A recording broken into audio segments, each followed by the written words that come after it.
Pokiri cinema flop అవుతుందని పూరి జగన్నాథ్ సన్నిహితులు కొందరు అనేవారట. ఎందుకంటే ఫ్యామిలీ సెంటిమెంట్స్ అవి అంతగా లేవు, పైగా సినిమా నిండా గన్సే అని. అది హిట్ అయిన తర్వాత పూరి జగన్నాథ్ ఏ సినిమా తీసినా ఇది పోకిరిలా ఇంట్రెస్టింగ్గా లేదని చెప్పడం మొదలుపెట్టారు. అసలు అంత బాగా నేనేం తీశానని మళ్ళీ ఆ సినిమా చూశాను, నాకైతే ఏమీ అర్థం కాలేదు. ఏదైనా సినిమా ఎందుకు హిట్ అవుతుందో, ఎందుకు నచ్చుతుందో ఎవరికీ తెలియదు.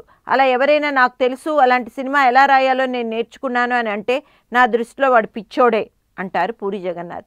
అంత భారీ చిత్రం తీసిన మీరు చిన్న సినిమాలు కూడా ఎందుకు తీస్తున్నారంటే ఆయన సమాధానం, ఒకరోజు దాసనారాయణరావు గారు చిన్న సినిమాలు తీయవలసిన అవసరం గురించి చెబుతూ ఇలా అన్నారు. ఒకరోజు మనకు ఏ ఫోన్లు రావు, ఎవరు పలకరించరు, అప్పుడు తీయాల్సినవి చిన్న సినిమాలే, అవి తీయడం నీకు తెలియాలి అన్నారు. ఆ మాటలు అక్షరాల నిజం. గారడీ వాడికి 4-5 ఫీట్లు వస్తాయి, అవే మళ్ళీ మళ్ళీ చేస్తూ ఉంటే ఊళ్ళో వాళ్ళు చూడరు. అందుకనే ఎప్పటికప్పుడు అప్డేట్ అవుతూ ఉండాలి అంటారు పూరి జగన్నాథ్.